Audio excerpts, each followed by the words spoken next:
Muy buenas tardes. Quiero darle la bienvenida a esta nueva versión de Diálogos de Economía del Futuro en el marco de este seminario internacional EduCrear que organizan la Universidad del Desarrollo y la Fundación Telefónica Movistar. El tema de fondo es educación, en el sentido de para trabajos del futuro. Cuando uno habla de educación para trabajos del futuro, a veces sonaba como ciencia ficción. Uno decía, mira, van a ser robots, el día de mañana va a ser inteligencia artificial. Entonces uno se imagina cosas un poquito como que están muy lejanas. Y la verdad es que se han acercado bastante. Desde luego, la pandemia está cambiando la forma como la gente trabaja y eso ocurrió de un día para otro. Mucho más trabajo a distancia, mucho más trabajo por encargo en ese sentido. Y bueno, y eso removió el piso mucho antes de lo que se pensaba. Pero además de eso, después vamos a tener esta nueva normalidad, digamos, la gente va a seguir trabajando de una manera distinta. O sea, la pregunta es, ¿la educación que estamos entregando es compatible con eso? Y después, la revolución industrial en curso lleva ya bastante tiempo, pero también sigue su ritmo, una tendencia, Chile en particular ya una tendencia que no ha sido muy acelerada, ¿verdad?, para integrarse a eso. Y bueno, y esto nos abre una oportunidad tremenda para poder acelerar nuestro ingreso a ese concepto. Vamos a hablar de educación, vamos a hablar de trabajo. Y yo antes que nada quiero presentarles a este panel de lujo que tengo y que les quiero agradecer su participación. Por orden alfabético, primero Osvaldo Andrade. Buenos días, Osvaldo, muchas gracias por estar acá. Osvaldo es abogado de la Universidad Católica, se desempeñó como ministro del Trabajo y Previsión Social durante el primer gobierno de la presidenta Michelle Bachelet, fue diputado por el Distrito 29 durante los periodos 2010, 2014 y 2014-2018. Fue presidente de la Cámara de Diputados en el periodo 2016-2017. Él ha destacado como abogado laboralista y especialista en temas también de descentralización, desarrollo local. Alejandra Cox. Hola Alejandra, buenas tardes. Alejandra es economista de la Pontificia Universidad Católica de Chile y es doctorada en Economía de la Universidad de Chicago. Alejandra es profesora titular de la California State University of Long Beach. Trabajó en el Banco Mundial en la década de los 90 y es especialista en materias laborales y proyectos de inversión en educación. Loreto Cox, buenas tardes Loreto, gusto saludarte. Es actualmente profesora de la Escuela de Gobierno de la Universidad Católica. Loreto tiene un doctorado en Ciencia Política en el MIT y en Chile estudió Ingeniería Comercial con mención en Economía y también es socióloga de la Pontificia Universidad Católica de Chile. Y Ricardo Solari. ¿Qué tal, Ricardo? Buenas tardes. Es economista de la Universidad de Chile, fue también ministro del Trabajo entre los años 2000 y 2005, durante el gobierno del presidente Ricardo Lagos. Fue presidente del directorio de TVN durante el gobierno de Michelle Bachelet. Como ustedes ven, es un panel yo lo considero de lujo realmente. Hay expertos en temas de trabajo, hay expertos en temas laborales, y creo que vamos a tener una buena combinación para ir abordando los distintos temas. Y bueno, yo creo que para empezar, lo central sería hablarse un poco de las regulaciones que tenemos en el mercado laboral, porque eso es lo que enmarca, lo que también va a ser los requisitos que le vamos a pedir a la educación. Claramente, como decía en la introducción, la pandemia ha cambiado la forma en que se desarrollan los trabajos y esto llegó para quedarse.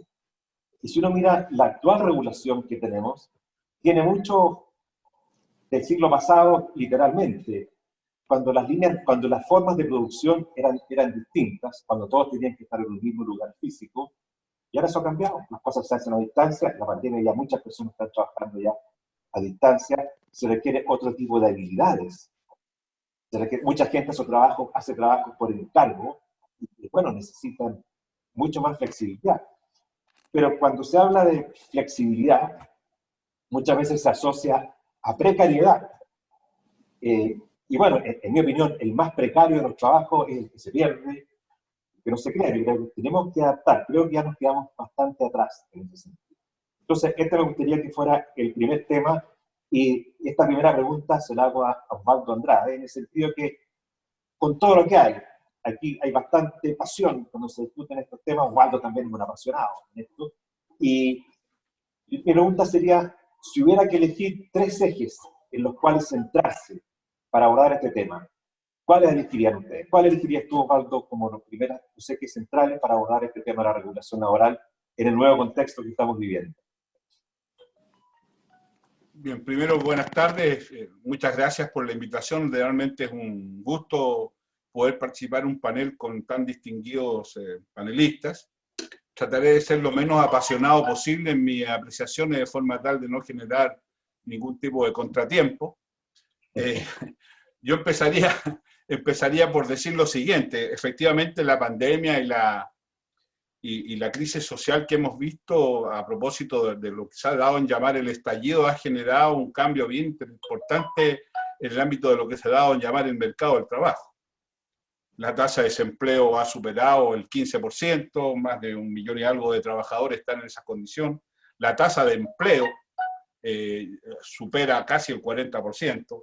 Ha impactado fundamentalmente en mujeres y jóvenes esta situación.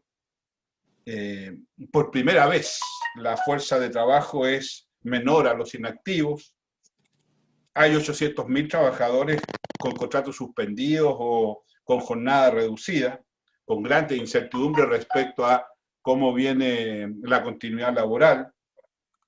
Es decir, estamos en un momento bien delicado en esta materia y la tentación cuando hay crisis de esta entidad es buscar soluciones en que el énfasis está más bien en evitar ciertos derechos básicos y más bien promover una contratación lo más, voy a usar el lenguaje del moderador, flexible posible. Yo no creo que haya trabajo más precario que aquel trabajo que es indecente, a diferencia de la apreciación que se hace. Y en consecuencia creo que a pesar de la crisis uno tiene siempre que buscar mecanismo para facilitar un empleo, pero al mismo tiempo que sea un empleo en que el trabajador sienta que está siendo reconocido su aporte a la construcción de una sociedad. Y en el ámbito de las nuevas formas de trabajo yo me atrevería a señalar 2 problemas que para mi gusto son básicos y que la crisis y la pandemia ha develado con una brutalidad tremenda. Primero, la informalidad.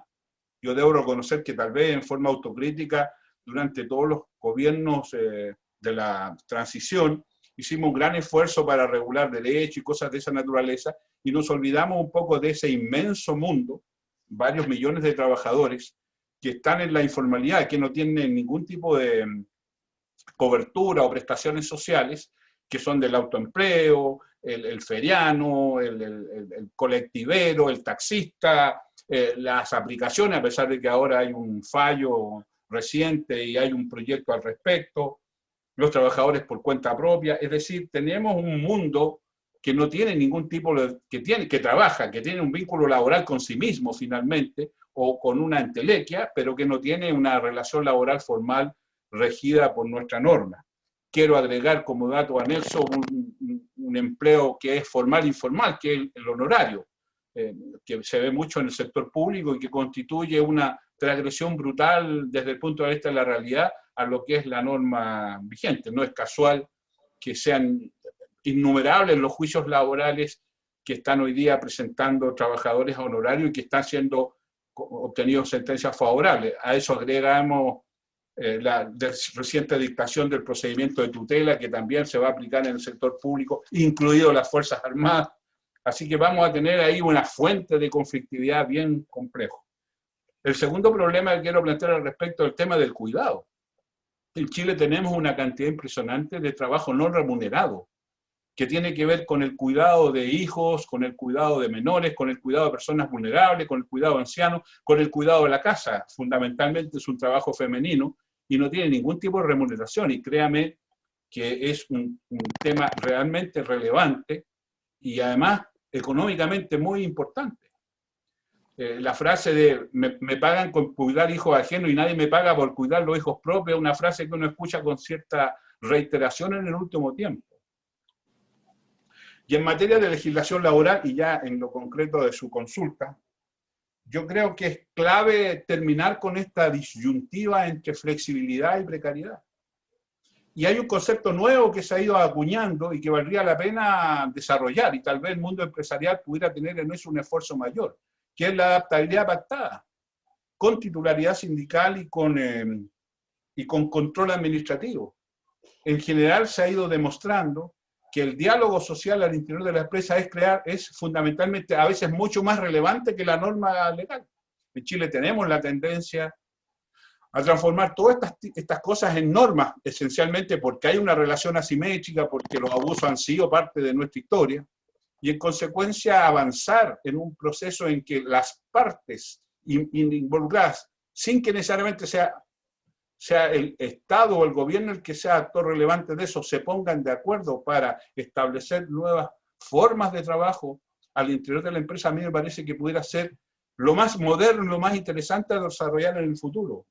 El diálogo al interior de la empresa puede transformarse en una cuestión esencial para ir modificando prácticas y normas laborales que no necesariamente tienen que estar escritas cuando hay una buena relación laboral. Y la experiencia en Chile y en muchas partes del mundo ha mostrado que esta es tal vez una de las cuestiones más relevantes para enfrentar este tipo de crisis y de situaciones.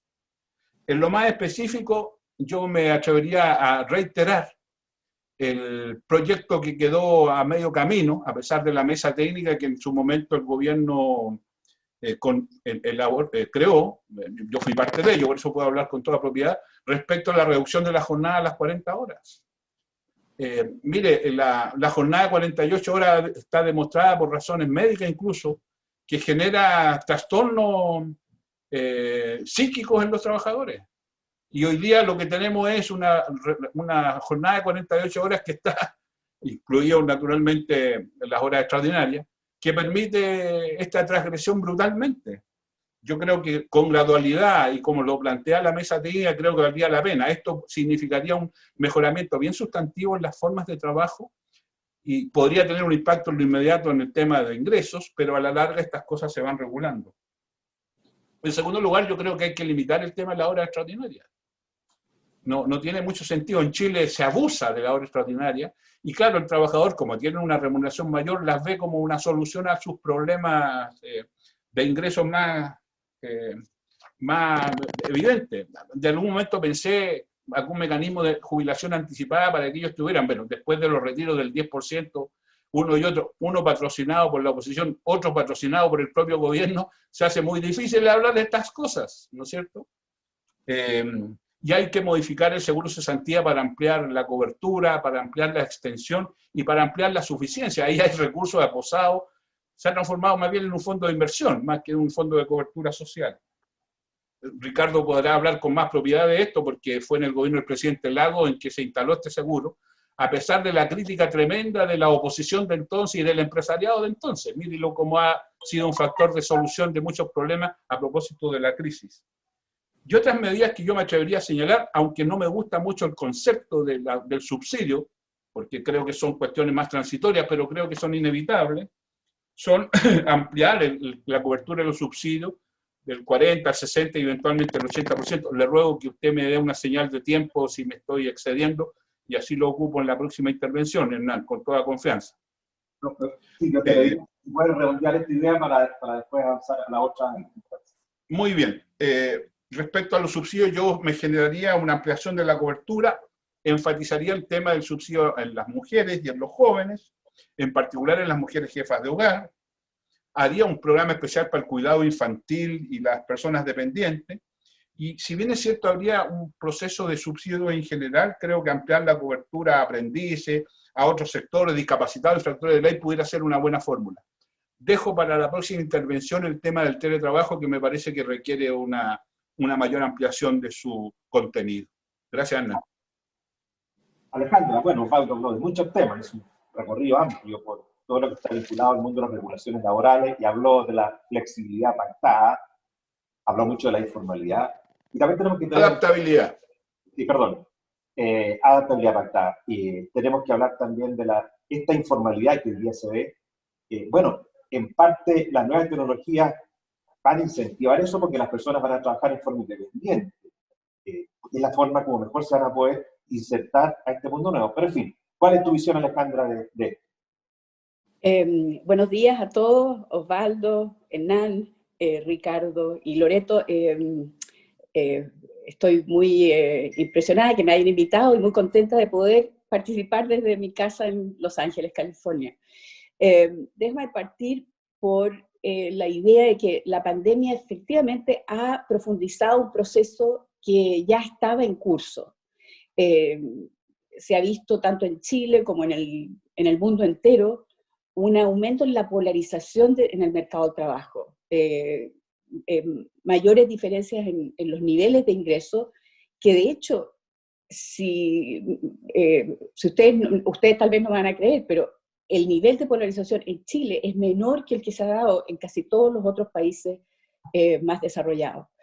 ¿Qué ha pasado? Las nuevas tecnologías de los lugares de trabajo han tendido a reemplazar a algunos trabajadores cuyas tareas laborales son en gran medida rutinarias. Creo que es importante partir por la noción que se ha hecho común entre los analistas en esto, de que es interesante o útil dividir los puestos de trabajo en 4 grandes categorías definidas por la naturaleza de las tareas.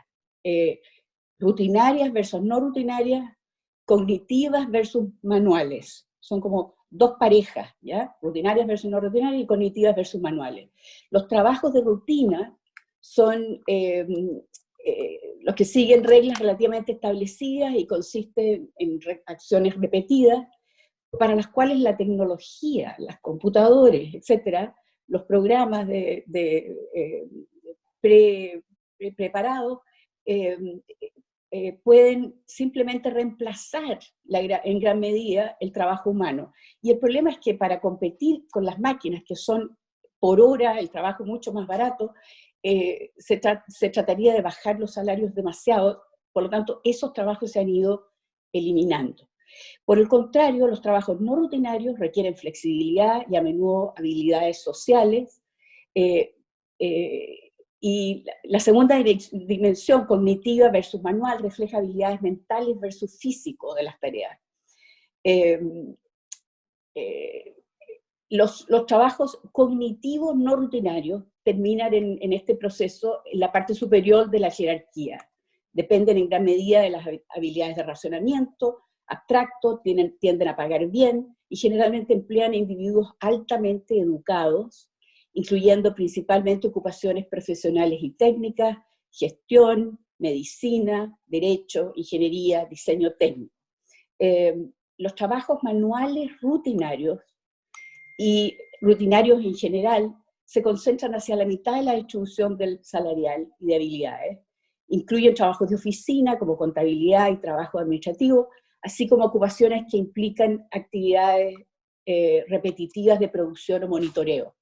Algunas de estas tareas también son fáciles de contratar a distancia, como por ejemplo los centros de llamada que aparecen ahora en Guatemala, en Indonesia, etc., lo que refuerza la presión a la baja sobre el empleo en economías de altos o medianos salarios. Por último, los trabajos manuales no rutinarios consisten principalmente en ocupaciones basadas en servicios, como preparación y servicios de alimentos, trabajos de mantenimiento, servicios de salud, servicios en el hogar, servicios de transporte y seguridad. Estos trabajos normalmente no requieren una amplia educación o habilidades técnicas, pero no son fácilmente reemplazados por tecnologías basadas en computadoras y por tanto son difíciles de automatizar. O mandar o enviar, recibir o enviar al exterior. Ahora, este tipo de trabajo tiene otro problema, que es que no se complementa con la tecnología. Entonces, su productividad no sube como los otros trabajos que se complementan con la tecnología. Entonces, esto también produce problemas, aunque no hay destrucción de este tipo de empleo. En los últimos años la demanda de mano de obra y el crecimiento del empleo han sido relativamente rápidos en las categorías cognitivas, no rutinarias, de alta calificación, y las no rutinarias manuales. No rutinarias manuales es manejo de buses, etc. Y el crecimiento del empleo se concentró en las ocupaciones cognitivas y manuales no rutinarias, que realmente están en la parte superior e inferior, en la superior e inferior de la distribución de habilidades respectivamente, y eso explica esta gran polarización que se ha producido en los ingresos, en los mercados de trabajo. Ahora, estos cambios, no hay ninguna duda, requieren adaptación. Yo les doy a mis estudiantes un ejemplo muy específico que me gustaría incluir, que se trata de un banco en Estados Unidos. Este proceso empieza el año 88 y dura aproximadamente 10 años. El momento en que empieza a utilizar el banco en la parte solo en la parte de procesamiento de depósitos, es un pedacito nomás del banco, que empiezan a utilizar tecnología de imágenes y el reconocimiento óptico de caracteres, el famoso OCR. Al empezar el año 88, las tareas que antes las realizaban, las tareas 67 operadores, que en ese momento le llamaban operadores de máquinas de prueba, todos tenían educación secundaria completa. Esa era la capacitación que tenían. Y en 10 años, esas tareas se convirtieron en 3 diferentes trabajos: los preparadores de cheques, los que tipeaban datos y los balanceadores de imágenes, ellos más los computadores, la máquina OCR, volvieron a rehacer la tarea, pero en una forma completamente diferente. Y este tipo de cosas es lo que está pasando de una manera u otra en todo tipo de trabajos, para adaptar la tecnología. La tecnología permite de muchas maneras simplificar en cierta manera el trabajo, y en este caso, en esta sección del banco, resultó en un 22% de caída en el empleo y un cambio en las habilidades de los trabajadores que quedaron, que no eran los mismos. La mitad requería educación universitaria, los demás no, pero los trabajadores que empezaron a trabajar en este banco, muchos de ellos no fueron los mismos que estaban en el año 88. Claramente el cambio tecnológico reemplaza algunas tareas y crea nuevas tareas. La historia y la economía indican que no hay conflicto intrínseco entre el cambio tecnológico y el pleno empleo y el aumento de ingresos. La historia nos ha dicho que eso es lo que va pasando. Lo que pasa es que el cambio en sí es difícil, es costoso, no solamente para los trabajadores, pero también para el sector productivo. Entonces, esto como descripción. Creo que para retomar las ideas que Osvaldo lanzó en términos de qué habría que hacer, cuáles son las 3 grandes cosas desde mi punto de vista, yo creo que la primera es que tenemos que hacer ver a la población, convencernos a nosotros y hacer ver a la población como en total, que la inversión y la modernización son bienvenidas y son necesarias, y mientras más antes nos adaptemos mejor, y por lo tanto tenemos que ser realistas y ayudarnos a nosotros a pasar por este proceso. Creo que el despido debería de alguna manera facilitar rápidamente el reentrenamiento. Yo sé que en Chile existen muchos programas, el CENSE y otras cosas. Digamos, tenemos que simplemente mirar lo que hay y ver cómo amarrar estas cosas bien, de manera que la gente se sienta más protegida cuando tiene que reinventarse, porque mucha gente tiene que reinventarse. Creo que hay que promover, como dice Osvaldo, la formalidad y promover la formalidad de todo tipo, formalidad de trabajo por hora. A lo mejor eso es como un pecado mortal pronunciarlo en Chile, pero creo que hay que tener formalidad, trabajo formal por hora, trabajo formal de jornada parcial, trabajo formal a distancia, trabajo formal presencial, obviamente. Digamos, mirar todas estas cosas, porque efectivamente muchos de estos ahorros de esfuerzo, de horas, pueden beneficiar mucho a las personas si pueden contar con la flexibilidad de hacer el trabajo en las 3 horas que más más le conviene, etc.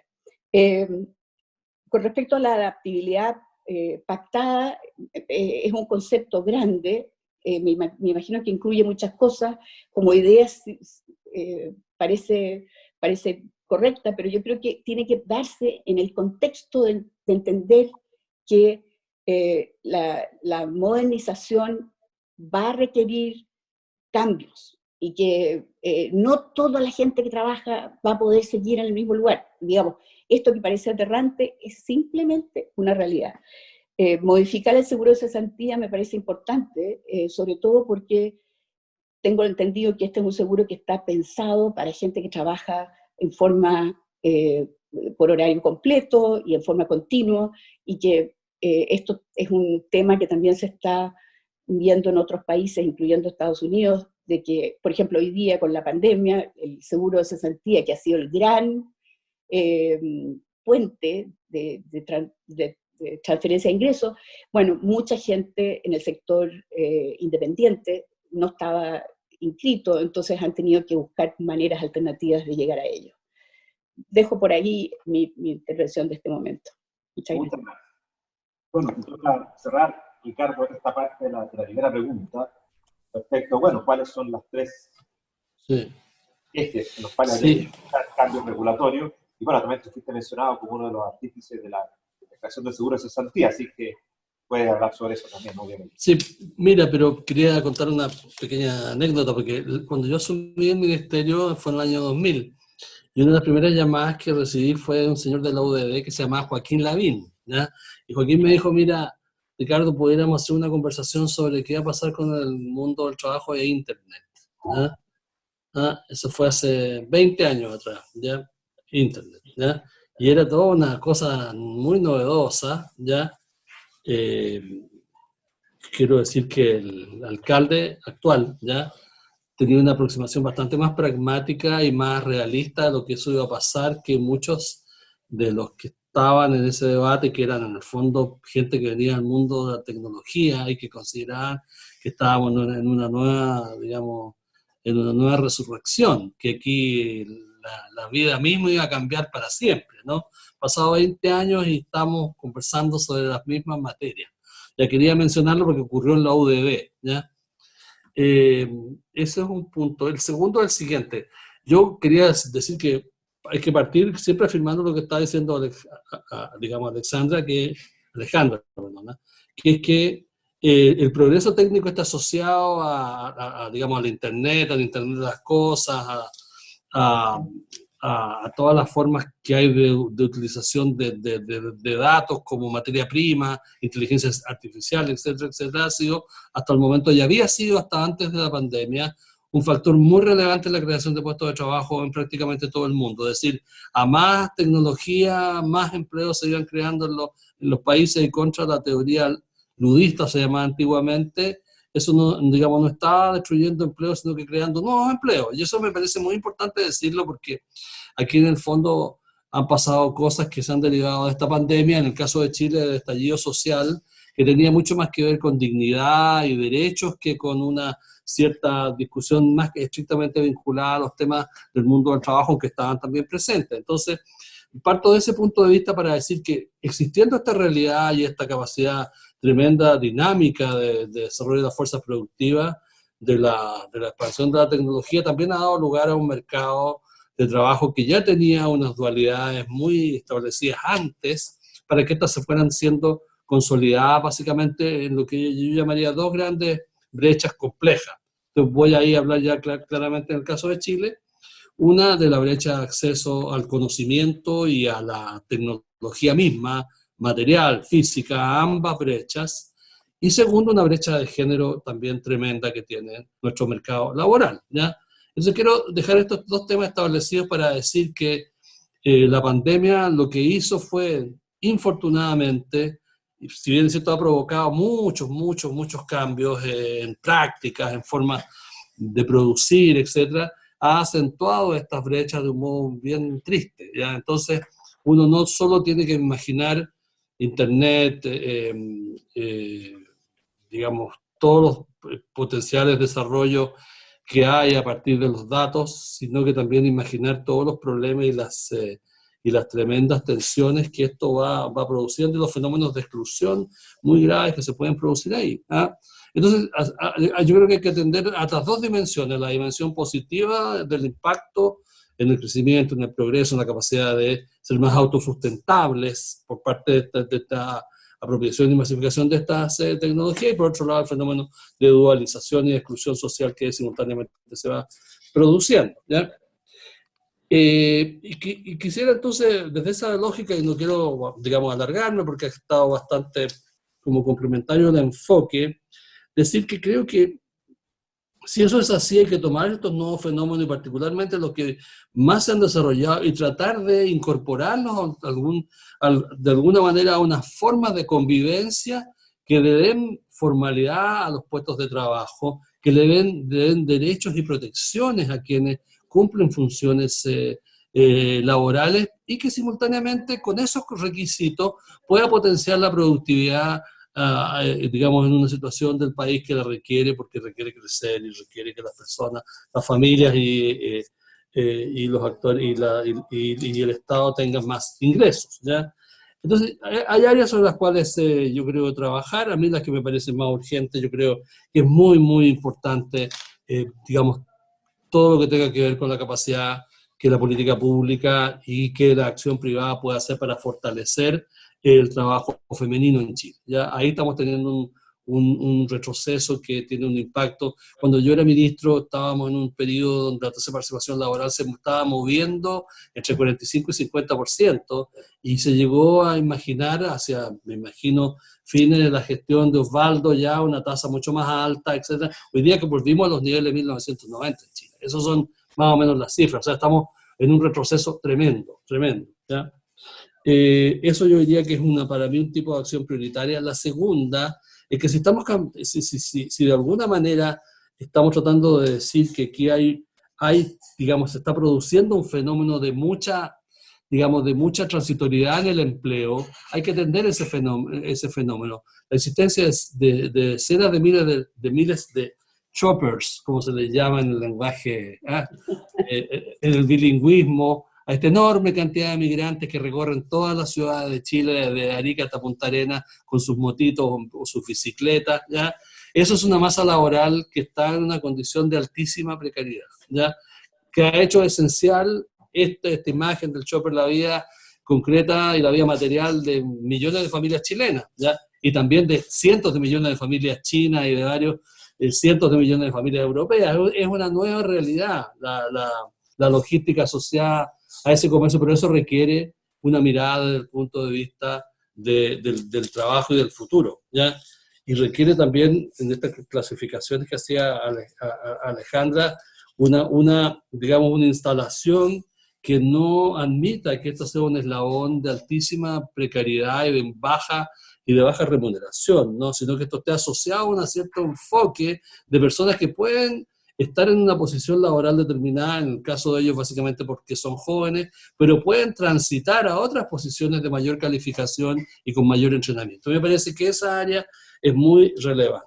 Segundo, tú dijiste 3, Hernán, yo tengo 4, ya, pero espero que no sea una transgresión muy dramática. O sea, hablo digamos, lo tercero, yo creo que en Chile se perdió una gran oportunidad de hacer una muy buena discusión sobre el tema de flexibilidad horaria, a propósito de la idea de reducir la jornada de trabajo. ¿Ya? La jornada de trabajo, en términos reales, Alejandra, no hay mediciones, pero se redujo muchísimo para muchísima gente el año 2020, pero muchísimo, no solo por el desempleo, sino que la gente que siguió siendo empleada trabajaba muchísimo menos en casi todas las áreas, ¿ya? Y para otras personas la jornada laboral se extendió desde modo desregulado 7/24, ¿ya? Entonces ahí tenemos un tema muy central, ¿ya? Y ahí para mí cabe, sobre la lógica de que estoy infinitamente de acuerdo con Osvaldo, que la jornada de 45 horas actual, 48 con las horas extras, etc., es totalmente indecente e inaceptable en un país que tiene el 80% de su población en 3 grandes centros urbanos. Tú puedes moverte a cosas tales como, a propósito del delivery, el salario por horas y cosas así, pero en un contexto de una conversación más amplia que infortunadamente el gobierno rechazó reactivó al principio, pero es un asunto de un grado tal de conciencia y de respaldo, la idea de que hay que meterse en los temas de jornada, tanto porque las jornadas son muy largas, como porque están destruyendo de modo dramático y irreversible la vida familiar, como porque, por el otro lado, muchas pequeñas empresas lidian, o pymes están lidiando y peleando con unas fórmulas que están hechas para empresas de gran tamaño. Entonces yo creo que es una conversación, a mi juicio, me parece muy crucial. Y lo cuarto es que claramente se creó un seguro de cesantía en las condiciones que señaló Osvaldo, que ha sido bien útil en esta época, pero que tiene dos grandes problemas. Uno, que está sobrecotizado por una parte, es decir, tiene unos fondos que son, ojalá fueran, Osvaldo, de inversión, son de ahorro en el fondo, porque están sometidos a unas reglas que son de tan conservadoras, hiperfiscalistas, que hacen que el fondo crezca por acumulación, no por rentabilidad. Y lo segundo es que las prestaciones son bien pencas, seamos claros, ¿ya? Entonces, qué raro puede ser un fondo sobreinvertido con prestaciones.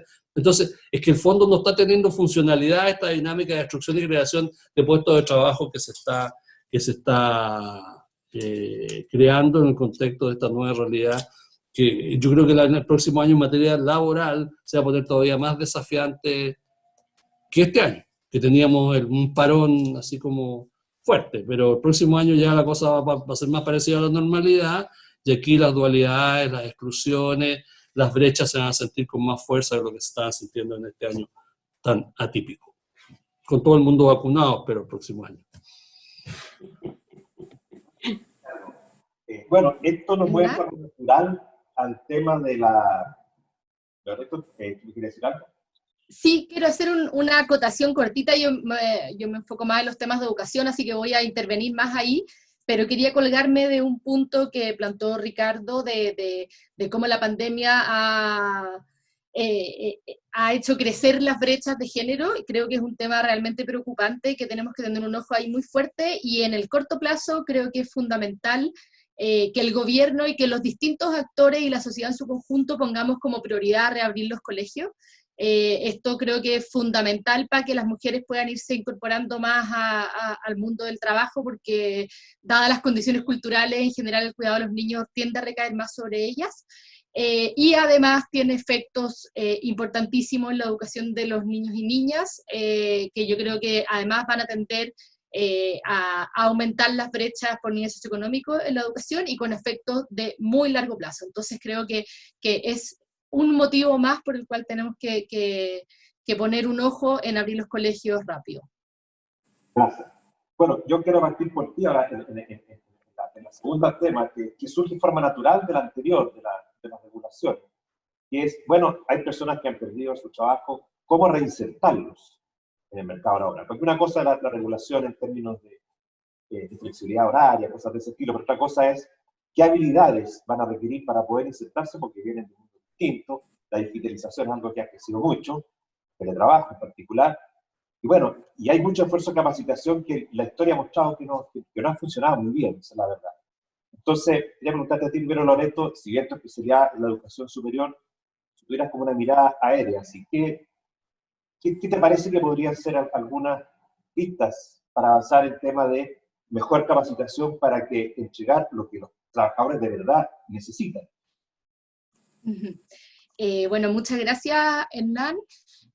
A ver, yo más que los temas de capacitación, porque el sistema de capacitación no, yo más estudio la educación superior, pero creo que un aspecto que es súper importante para el punto que tú planteas es que nosotros debiéramos avanzar hacia un sistema de educación superior que sea más flexible, con carreras más cortas y con una formación más general. Nosotros tenemos un sistema con carreras muy, muy largas, en promedio del orden de 1 año y medio, 2 años más que el resto de la OECD. Hay personas que dicen, bueno, lo que pasa es que nuestra educación escolar es peor, pero tenemos países como, no sé, México, cuya educación escolar no es mejor que la de nosotros y aún así tiene carreras mucho más cortas. y creo que si uno tuviera una formación más general, no tan específica, o sea, nosotros entramos y en primer año se están viendo contenidos muy, muy, muy específicos, y eso tiene un montón de efectos. O sea, primero es una formación más rígida, para un mundo que tiene que, como todos comentaban, va a ser cambiante, y es necesario que las personas tengan la capacidad de irse adaptando a los nuevos escenarios que vayan surgiendo, cambiar de un tipo de trabajo a otro, y para eso una formación general puede ser mucho más propicia. Y también el hecho que sea más corta, pensando en un modelo, nosotros tenemos un modelo de carreras que duran 6, 7 años en la práctica, y uno podría pensar en avanzar hacia un modelo más como el de Estados Unidos, con carrera de formación general de 4 años, con una especialización posterior de 2 años, y ahí uno podría pensar en tránsitos mucho más fluidos desde la educación superior y el mundo del trabajo. O sea, uno podría tener una formación general, trabajar algunos años, ver en qué se quiere seguir desarrollando, luego volver a la educación superior, y eso permitiría más fluidez y más capacidad de adaptarse. Y yo creo que el tema de las carreras largas es una cuestión tremendamente costosa para el país, no solo porque tiene un costo evidente de que hay que pagar más años de educación, sino que también para los jóvenes que entran a la educación superior y estudian desde el comienzo carreras muy específicas, muy largas, con contenidos muy particulares, que a lo mejor cuando les entran al mundo del trabajo ya van a haber pasado de moda. Eso tiene un efecto desmotivador que yo creo contribuye fuertemente a los altos niveles de deserción que nosotros tenemos. Nosotros tenemos unas tasas de deserción al 4.º año, más de 1/3 de los alumnos ha desertado del sistema, y eso yo creo que debería ser una tremenda preocupación. Hemos puesto muchos esfuerzos en el acceso a la educación superior, pero creo que no solo es importante el acceso, sino que las personas puedan terminar adecuadamente una carrera en un tiempo razonable. Y eso claramente es más difícil cuando las carreras son tan largas, porque la gente se desmotiva, y también obviamente tiene un costo, hoy día que el Estado paga gran parte de la educación superior, tiene un costo fiscal que es enorme, y también cuando no lo paga el Estado, para las familias un costo enorme, no solo por los desembolsos de los aranceles, sino también por el costo alternativo que significa estar por un periodo tan prolongado fuera del mundo del trabajo. Entonces, yo pienso que un sistema con carrera más corta, más flexible, que permita tránsitos más fluidos entre el mundo del trabajo y la educación superior, contribuiría a una reinserción y a un movimiento más fluido de las personas entre distintos ámbitos del mundo del trabajo. Osvaldo, tú mencionaste teletrabajo, y te quería referir posteriormente, y esta es la oportunidad de hacerlo. Capacitarse para reinsertarse. Los modelos tradicionales que ha habido en el Ministerio de Trabajo a través del CENSE han sido estos cursos, ¿verdad?, que las empresas lo ofrecen, pero a veces pensando en lo que la empresa necesita, no necesariamente lo que los trabajadores necesitan. Ahora se está trabajando una reformulación de este CENSE, pero bueno, dado que la pandemia apuró todas las cosas, ¿cuál es tu visión de cómo debería cambiar este tema de la capacitación para facilitar la reinserción? ¿Quién le pregunta? Un comentario. Osvaldo, sí, Osvaldo. Perdón. Disculpa. Déjeme pendiente un comentario respecto al trabajo a distancia o al teletrabajo que me parece relevante, y a propósito de lo que se señaló también, que es una nueva forma de enfrentar hoy día los requerimientos de la tarea, y con todos los beneficios que esto significa. Algo se señaló, podría agregarse muchos más. Solo quiero hacer presente 3 aspectos que valdría la pena considerar a propósito de la conversación general. Primero, desaparece el concepto de jornada, y ese es un problema, especialmente por el tema de mujeres, porque el trabajo en la casa o en algún lugar implica, para la mujer en particular, compartir la tarea con el cuidado de la casa, el cuidado de los hijos, el cuidado de dependientes. Y ese es un problema que hay que resolver. Segundo, hay que preocuparse del tema de la seguridad laboral, que tampoco está bien resuelto en el tema del teletrabajo, el trabajo a distancia. Y me atrevería a decir que tampoco está bien resuelto este tema de la desconexión. Quería hacer esa prevención a propósito de que las nuevas formas de trabajo implican también desafíos desde el punto de vista de una buena regulación que no implique un menoscabo de los derechos laborales. Yo quiero advertir, a mí me llama la atención por qué en el sector público no se ha avanzado más en esto. Podría significar una revolución completa. Hay algunas experiencias, quizás la más exitosa es la de INAPI, que ya lleva 2 o 3 años con un programa de teletrabajo y ha mejorado no solo las condiciones laborales, sino que también su productividad. Hoy día también está en la Suceso, también está incluso creo que en la Contraloría. Es decir, ahí hay un mundo a desarrollar. Y esto no avanzó, para ser franco, porque en un comienzo, cuando el gobierno lo planteó, confundía el trabajo a distancia con la maquila y eso era una atrocidad. Dicho eso, hecho ese punto, cerrado ese paréntesis, respecto al tema de la capacitación, mira, mi impresión es que en esto tenemos un déficit conceptual, y es que la capacitación o para la reconversión no es un tema de conversación en la empresa. Es un tema de decisión del empresario, o es un tema de preocupación de los trabajadores, pero no se conversa entre ellos. Yo no conozco experiencias, o las deben haber, por cierto, en que este sea un tema. Por ejemplo, ¿por qué en el proceso de negociación colectiva no se podría hablar de estas cosas? ¿Qué lo impide? ¿O por qué no podrían haber conversaciones al margen del proceso de negociación colectiva respecto a estas cosas? Porque la dificultad está en que no le hemos achuntado bien al cuento. ¿No? En general, se ha construido una industria de la capacitación que tiene un problema inicial, y es que el beneficio tributario no tiene que ver con el uso. Tal vez un cambio relevante debiera ser que el beneficio tributario sea sobre la base de capacitaciones realizadas, y no al inicio, porque finalmente se transforma en una industria que vela más bien porque la rentabilidad de ese beneficio. Y además cuando hay excedentes que permiten después una cierta libre disposición. Entonces ahí tenemos un problema de que hay que hacer un cambio. Este gobierno tiene un proyecto al respecto que está virtualmente abandonado. No quiero referirme a los méritos ni a la bondad del proyecto, simplemente digo que este es un problema que se viene arrastrando hace muchos años y que tal vez habría que ponerle un poquitito más de énfasis. Sin embargo, quiero mencionar que a mí me llama la atención que la preocupación central en esta materia no sea que en este país todavía tenemos varios miles de trabajadores o personas que no han terminado su enseñanza básica, su enseñanza media. Y son no solo miles, yo me atrevería a decir que son un poquito más de millones. En consecuencia, hablar de estas cosas sobre la base de esta realidad parece que soslaya un problema muy de fondo. Y yo con franqueza ahí siento que las universidades no dicen nada. Yo entiendo que esta es una política pública que tiene que ver con un estamento que se llama Ministerio de Educación, pero sería interesante también que las universidades tuvieran una opinión, un rol. En Chile hay casi 3 millones de personas que no han terminado su enseñanza básica y su enseñanza media. En consecuencia, malamente se puede hablar de un proceso de reconversión serio al interior de la empresa o de capacitación para el empleo, sobre todo con las nuevas tecnologías, cuando tenemos este déficit que es un déficit indignante, para serte franco, en un país que ya se presume cerca o en vías de desarrollo. Entonces, a mí me parece que no olvidar aquello como un dato clave y vincular los temas de capacitación, de reconversión, en las empresas, en una conversación, en un diálogo, trabajadores y empleadores, que sea parte del acuerdo básico de relaciones laborales. Y eso transformarlo en políticas públicas que tengan respaldo institucional, a mí me parece que es la clave en este sentido. Porque de otra manera, lo que tenemos simplemente son esfuerzos aislados, que pueden tener algún sentido u otro.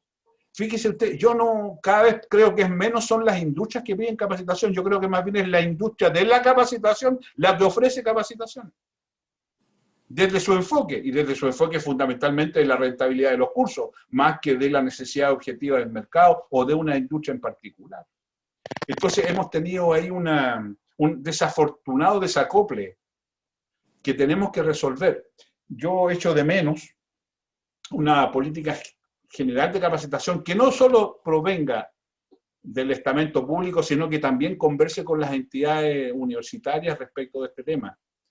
Y lo otro que quería señalar es, y a propósito de los comentarios de la universidad, yo estoy de acuerdo con lo que plantea Loreto al respecto. Solo me atrevería a insinuar además, y lo voy a decir, a propósito de las características de los panelistas, lo voy a decir solo respecto a mi profesión, ¿se necesitan más abogados en Chile? Entonces, esto no lo digo desde el punto de vista de la competencia, por favor, no me malentiendan. Lo que digo simplemente es que la oferta educacional está completamente desvinculada con las necesidades del mercado. Yo sé que son carreras más baratas, siempre hay mucha gente porque da un cierto estatus, decir yo soy abogado, bueno, no sé, cada vez menos felizmente, pero sigue siendo un problema. Entonces, yo me atrevería a señalar al respecto de que tenemos que hacer un nuevo enfoque, y especialmente a propósito de esta oportunidad que nos brinda la aparición de nuevas tecnologías y nuevos desafíos en el mercado laboral. Gracias, Osvaldo. Alejandra, ¿cuál es tu visión sobre esto? Yo les voy a pedir si pueden hacer un poco más breve la intervención, porque se está acabando el tiempo y me falta una pregunta más global que hacer. Alejandra, tu visión sobre el tema de la capacitación para reinsertarse. Bueno, primero, no podría estar más de acuerdo con lo que dijo Loreto con respecto a las universidades. Creo que es exactamente lo que dice Loreto. Es importantísimo que la educación superior siga impartiendo capacidades generales, de manera de que, porque el mundo va cambiando muy rápido, lo que se necesita es una base de buena comprensión, de buen análisis, de buena capacidad analítica, de buen uso de computadores y máquinas y cosas de ese tipo, y sobre todo saber aprender, eso es. Y eso es una capacidad general que en el mundo del trabajo es mucho más difícil ponerse de acuerdo entre empresa y trabajador para financiar, porque lo que quiere la empresa es una cosa específica y lo que quiere el trabajador es algo más general. Tiene que ser el sistema educacional el que entrega fuerte capacidades generales. No puedo estar más de acuerdo. Ricardo dijo algo bien lindo, que es, se refirió a los inmigrantes y me dio como la imagen. ¿Qué es lo que es un inmigrante? Un inmigrante es una persona que deja su tierra, deja a sus amigos, deja a su familia para lograr un mejor ingreso, ¿no? Y se mueve a un lugar donde nadie lo conoce y donde es capaz de hacer lo que sea, lo que se pueda para poder salir adelante. Y en ese proceso los inmigrantes tienen una gran fuerza y un gran espacio. Y fíjense que en el mundo completo la inmigración ha crecido enormemente porque este cambio tecnológico ha dado espacio para toda aquella persona que sea capaz de tomar algo que otros no quieren tomar, algo que es nuevo, distinto, difícil, no respetado, lo que sea. Entonces yo creo que esa es otra cosa que nos podemos meter en la cabeza. Todos tenemos que celebrar el cambio o el progreso y ser inmigrantes en el trabajo. Pero ojalá en un ambiente nacional donde el sistema educacional ofrezca las capacidades generales que todos necesitamos. Y el resto se aprende en el trabajo, se aprende con cursos adicionales. Ahora, la inteligencia artificial está transformando y mejorando rápidamente muchas industrias, especialmente la de la salud, es donde vemos más esto, los bancos, la energía. Un área donde la inteligencia artificial tiene un potencial increíble es la educación. Y resulta que poco y nada vemos el progreso. Los colegios y las universidades, no solamente en Chile, Loreto, en todas partes, enfrentan hoy día una gama de desafíos enormes. Los estudiantes poco comprometidos, no creen en lo que están recibiendo. ¿Cómo van a creer si el mundo que están enfrentando sus padres es completamente diferente de lo que se habla dentro de las aulas? Las altas tasas de deserción, la ineficiencia de un enfoque educativo tradicional de talla única. Bueno, les puedo comentar que, por ejemplo, hoy en día hay unas experiencias interesantes. La Universidad de Murcia, en España, comenzó a probar con un chatbot. Chatbots son programas en los cuales se utiliza una conversación en chat, en línea, que está manejada por un robot, pero que realmente está tan bien programado que la gente cree que está hablando con una persona. Entonces, en esta universidad, las preguntas de los estudiantes sobre el campus, sobre las tareas, sobre los cursos, sobre las alternativas de estudio, se instalaron en un chatbot y se dieron cuenta que este sistema podía responder al más del 91% de las preguntas a tiempo y rápido. Es un ejemplo chico, pero lo que digo es que en las universidades mismas hay una inercia tremenda, que entonces hay que sacudirla. No sé cómo, pero terremotos a las universidades hay que hacer. Y la verdad es que si no, están perdidas. Yo creo que ya, de verdad, por la pandemia, porque han terminado, porque han reducido sus ingresos, están repensando, pero no sé si será suficiente. Yo creo que la inercia de las universidades no puede seguir y hay que poner mucha presión ahí. Gracias, Alejandra. Bueno, esto nos mueve nos va llevando rápido, además que el tiempo se nos está acabando, así que tengo que empezar a ajustar preguntas. Y le quiero preguntar a Ricardo, ya dejando un poco, se ha hablado bastante de la capacitación, ¿ya?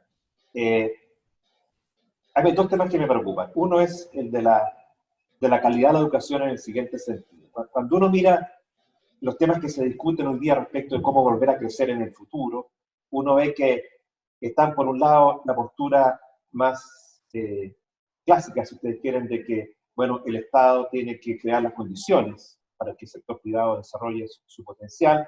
Otros son más partidarios de que el Estado sea más, que intervenga más en esto. Y ahí sí viene toda esta polémica respecto a si el Estado tiene o no que seleccionar sectores, etc. Y cuando uno revisa experiencia histórica en esto, siempre me ha llamado la atención, habiendo estudiado alguna vez bien el caso de Corea y de Hong Kong, que siempre se colocan como ejemplo de países que lograron dar el salto. Unos tuvieron políticas mucho más centradas en estatales, digamos, de ir eligiendo sectores, de dar tratamientos preferenciales. Hong Kong optó por un camino distinto, y los dos dieron el salto. Entonces uno se pregunta, bueno, ¿y dónde estuvo ¿quién puede explicar esto?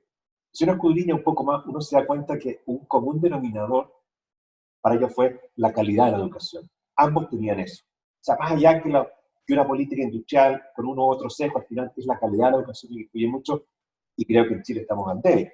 El presupuesto de la educación en general ha aumentado 8 o 10 veces en los últimos 30 años, y creo que honestamente que la calidad de la educación, si lo vemos por las pruebas internacionales, no mejora mucho.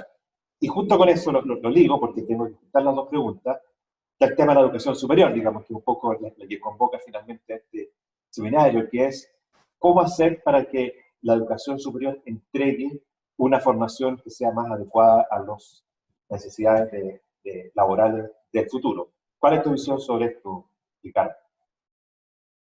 Mira, quise partir por el tema de la capacitación porque ahí tengo un asunto pendiente. El Banco Interamericano de Desarrollo es un proyecto completo y demoró mucho tiempo y trabajó muchos años, hizo muchísima investigación para poder ofrecerle a Chile una opción de modificación del actual sistema de capacitación. Eso fue ingresado como un resultado de un gran informe, transformado en distintas iniciativas legales que ninguna ha logrado avanzar nada, lo que demuestra en simple, para ponerlo en un lenguaje un poquito más gráfico que de Osvaldo, que los intereses asociados a esta industria de la capacitación fueron capaces de paralizar una innovación absolutamente esencial para el país, absolutamente esencial, ¿ya? Esa es la primera cosa que quería decir, declararla, digamos, ¿ya? Lo segundo es que yo creo que hay tareas muy urgentes de capacitación, como es la alfabetización digital de toda la fuerza laboral chilena, ocupada, no ocupada, tanto para su uso como instrumento de trabajo, que es muy necesaria y muy masificada a propósito de los devices, etcétera, como simultáneamente una plataforma de aprendizaje continuo, ¿ya? O sea, yo creo que no puede haber dinero mejor invertido que hacer un esfuerzo masivo de digitalización de nuestra fuerza, digamos, de nuestra fuerza laboral que acompañe este proceso que hablaba Osvaldo también de, digamos, de cierre de ciclos escolares básicos que son absolutamente necesarios. Eso es lo tercero, que a mí me parece muy esencial también lo que se ha dicho acá por Loreto, que se puede en el fondo decir, ¿por qué no hacemos un ajuste más nítido entre la oferta y la demanda allá en materia de lo que hoy día tenemos como educación superior? O sea, yo te sumaría a lo que dice Osvaldo, los abogados, una cantidad de profesiones ya muy grande, ¿ya? Bajo el título mismo de ingeniero comercial se esconde una serie de generalidades que hoy día si tú no tienes una mínima formación en capacidades de programación o en matemáticas son prácticamente inútiles, ¿ya? Por decir algo, ¿ya? Y son muchas más. Yo creo que hay un tema también complejo. Y lo fundamental a mi juicio hoy día, para ir al tema de la educación superior, que también declaro no es mi especialidad, ¿ya? Es que yo tengo la sensación de que lo que tiene de interesante el siglo XXI es que es pura incertidumbre, ¿ya? Y riesgos, ¿ya? Incertidumbre con el cambio climático, riesgos geopolíticos de una nueva guerra fría, en este caso con base económica, y muchas otras amenazas de todo tipo, incluyendo estas plagas que nos tienen medio parados, ¿ya? Y eso significa que el tipo de personaje que tú tienes digamos, que tú tienes que egresar del sistema escolar y del de educación superior en primer lugar, es uno que sepa resolver problemas, ¿ya? Y para resolver problemas, la cuestión básica es ser curioso y no repetir fórmulas y ser capaz de descartar y derribar las fórmulas que se parezcan como establecidas. Entonces, un sistema escolar que no esté construido en torno a la curiosidad, a la capacidad de resolver problemas, que es lo que se le llama innovación, yo creo que no sirve, ¿ya? No sirve y va a caer, como bien dijo Alejandra, por su propio peso. O sea, va a ser un sistema escolar que finalmente no va a motivar a sus propios estudiantes, va a generar una crisis tremenda entre las personas que son egresadas de él y los puestos que se ocurren en el mercado de trabajo. Por ejemplo, hoy día no hay ninguna duda en el mundo de que el desarrollo de habilidades blandas son esenciales, ¿ya? Esenciales.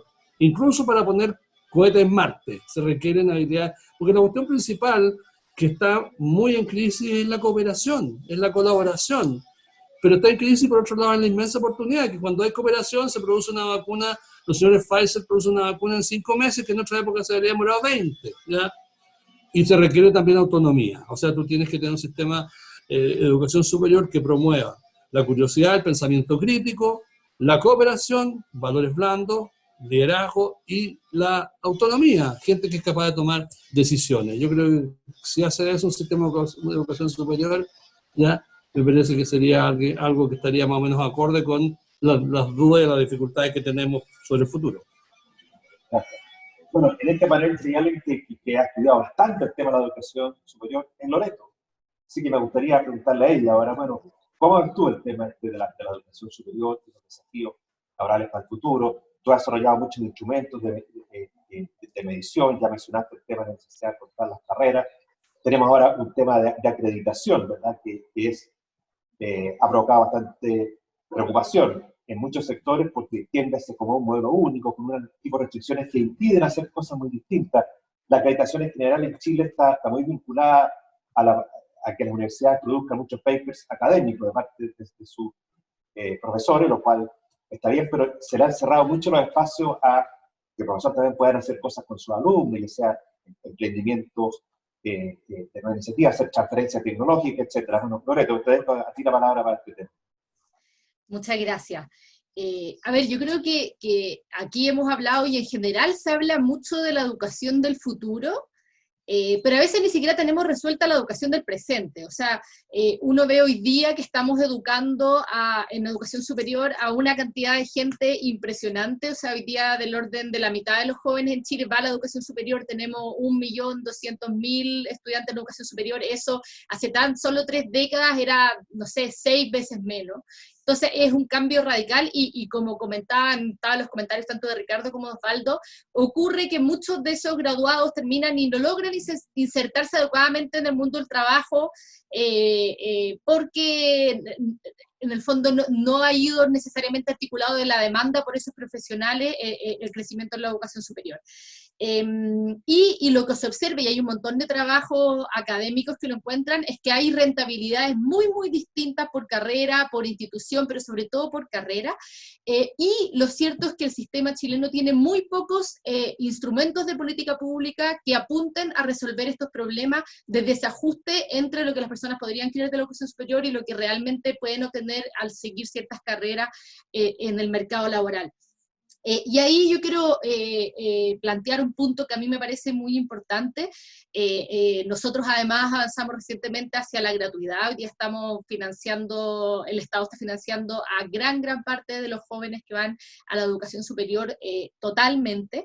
Y muchas de esas carreras que el Estado está financiando son carreras que no van a lograr materializarse en un trabajo en la profesión que el estudiante está estudiando. Eso a mí me parece gravísimo, no solo porque se pierden capacidades y productividad y todo eso, sino también por la frustración que eso puede generar. Yo hice un estudio donde entrevisté a cerca de 14.000, encuesté a cerca de 14.000 estudiantes de educación superior en último año, y al año siguiente, y aproximadamente el 65% de ellos no cumple con sus expectativas que tiene en el último año, con las expectativas que tiene de su ingreso laboral para un año más. Creo que ese es un problema muy, muy grave.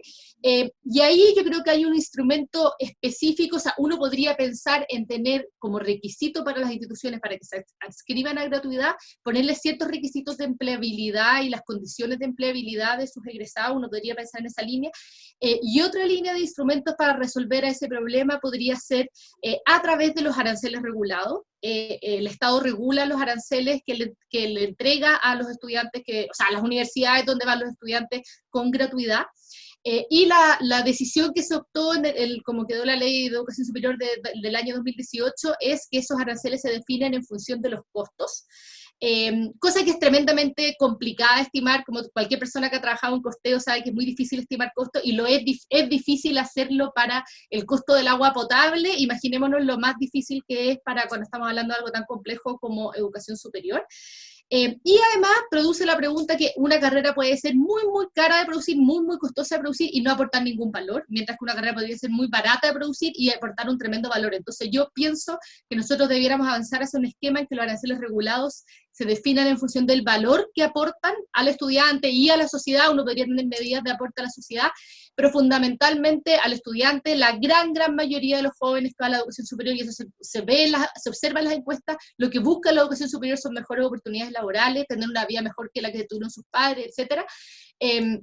Y nosotros podríamos pensar en que los aportes por gratuidad tuvieran que ver con las oportunidades que efectivamente las carreras entregan, y eso es algo que se puede ir adaptando. Nosotros tenemos información de los sueldos y las oportunidades laborales de los graduados, se puede ir adaptando flexiblemente, es menos arbitrario que estas definiciones de costos que son muy, muy difíciles de medir y que no necesariamente se relacionan con el valor que las carreras entregan. Y yo pienso que, claro, hablamos del futuro, y yo creo que este año nos ha mostrado a todos que es muy difícil prever el futuro. Todos teníamos muchos planes que no se han cumplido este año, y la verdad es que no sabemos exactamente qué carreras vamos a necesitar en 10 años más, en 20 años más, pero por lo menos preocupémonos de que en el presente los egresados de las carreras estén encontrando trabajos adecuados, que se relacionen con lo que estudiaron, y eso no lo estamos cumpliendo hoy día. Entonces, más que tanto hablar del futuro, creo que por lo menos partamos hablando del presente.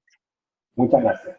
Bueno, yo tengo que ir cerrando ya por el tiempo, así que me faltan 2 intervenciones más. Te quiero preguntar a Osvaldo. Ahora él manifestó al comienzo que no era experto en educación, pero claramente tiene una visión bastante amplia de campo área. Entonces me gustaría conocer su opinión sobre esto, el ámbito laboral, cómo ve él, qué debería entregar la educación superior. No, yo encuentro extraordinariamente interesante lo que se ha planteado, y quiero, además, como en la última intervención, agradecer la invitación de haber podido compartir alguna idea al respecto de esto. Y manteniendo mi criterio de no caer en ningún tipo de pasiones, quiero solo agregar un elemento que me parece muy relevante. Yo entiendo que la educación y el trabajo están vinculados con un conjunto de valores que yo me atrevería a aterrizar en la necesidad de la gente de que la educación le permita un mejor vivir. Y en consecuencia la educación y el trabajo tienen que ver con un mejor vivir. Y esto tiene muchas implicancias, muchas expresiones. Finalmente la felicidad está vinculada con eso, y el trabajo es tan relevante porque ocupa una buena parte de nuestra vida, de nuestra cotidianidad. Y capacitarse a propósito, o mejorar las condiciones del conocimiento a propósito de los desafíos que implican los nuevos tiempos, sin lugar a duda es una cuestión vital. Entonces yo quería agregar una cosa que, claro, puede no ser del todo grata o es media odiosa en un debate de esta naturaleza, no respecto al resto de los panelistas, sino que como una cuestión general, y es que en Chile la gente gana muy poco. los sueldos son relativamente bajos. Además, con esto de la crisis y la pandemia, los ingresos han bajado ostensiblemente, los ingresos de la familia. En consecuencia, vincular la educación con un mejor trabajo es tremendamente importante, en la medida que esto también implique un mejor ingreso. Y así como para algunos la flexibilidad es un demonio, y para otros el sindicalismo es otro demonio, yo quiero agregar un tercer demonio, que es la gratificación.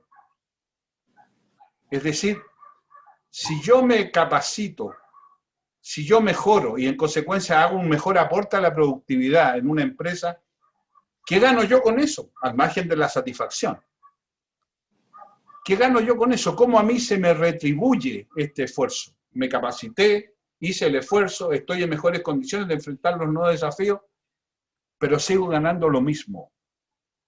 Entonces, hablar de esto también es un tema, que por cierto no es la centralidad de este panel, pero a mí me parece relevante porque, perdónenme que use un lenguaje un tanto coloquial, tan propio del sindicalismo, a los viejos les interesa aprender y ponerse al día en la medida que vayan en la parada, pues. En la medida que sientan que el mayor acceso a información, a capacitación, a mayor conocimiento, a innovación, qué sé yo, les permite mejorar sus condiciones laborales también. Y hoy día en este país la gratificación es un fijo, que no premia eso. Y mientras no hagamos esa discusión, mientras no siga siendo un tabú para el mundo de la empresa hablar de gratificación como un mecanismo que efectivamente implique que los viejos vayan en los resultados y en consecuencia mejorar la productividad de una empresa producto de su capacitación, del mejor conocimiento, de la ampliación de sus habilidades, implica un mejoramiento para la empresa y también para ellos el incentivo desaparece, si no es así. Y yo agradeciendo la invitación, Hernán, y siempre a su disposición, por cierto, con todo gusto,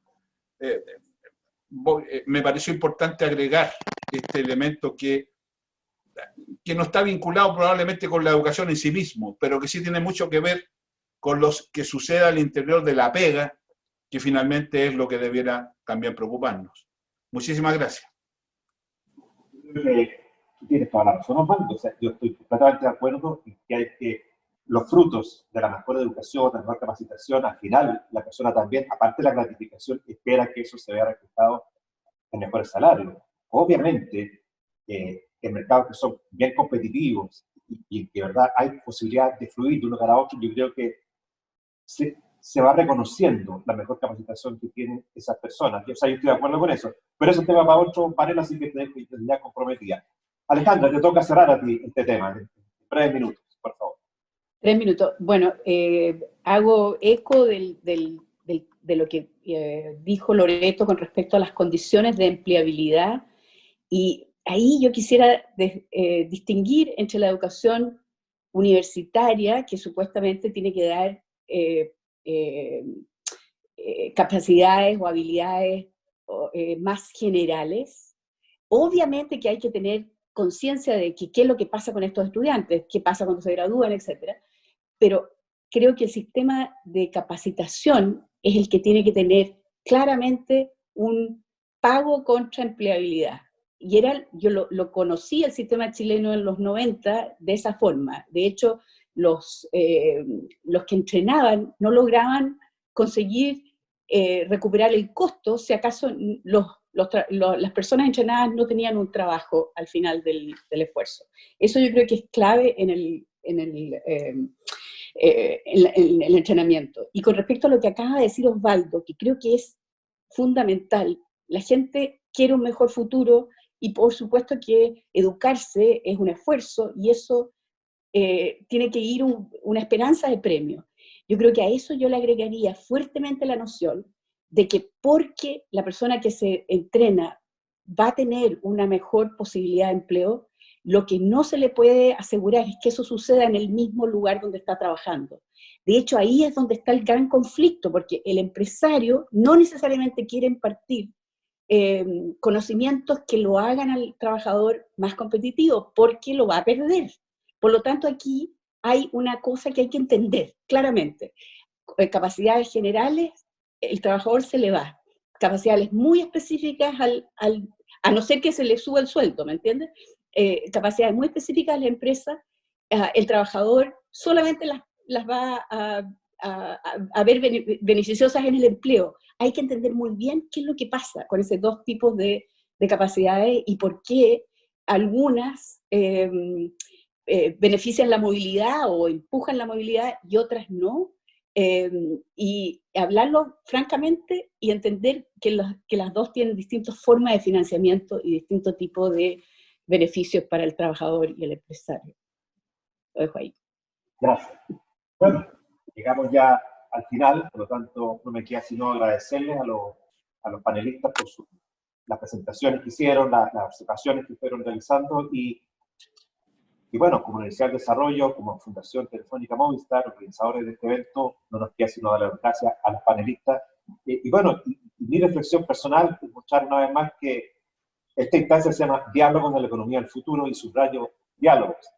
Esto muestra que se puede dialogar, personas que piensan distintas y van saliendo puntos de acuerdo y creo que el desafío que tenemos como país es construir un mejor Chile a partir de acuerdos, a partir del diálogo. Así que ese es mi agradecimiento a los panelistas. Y a quienes nos están viendo también, muchas gracias por haberse conectado a esta transmisión y les deseo muy buenas tardes.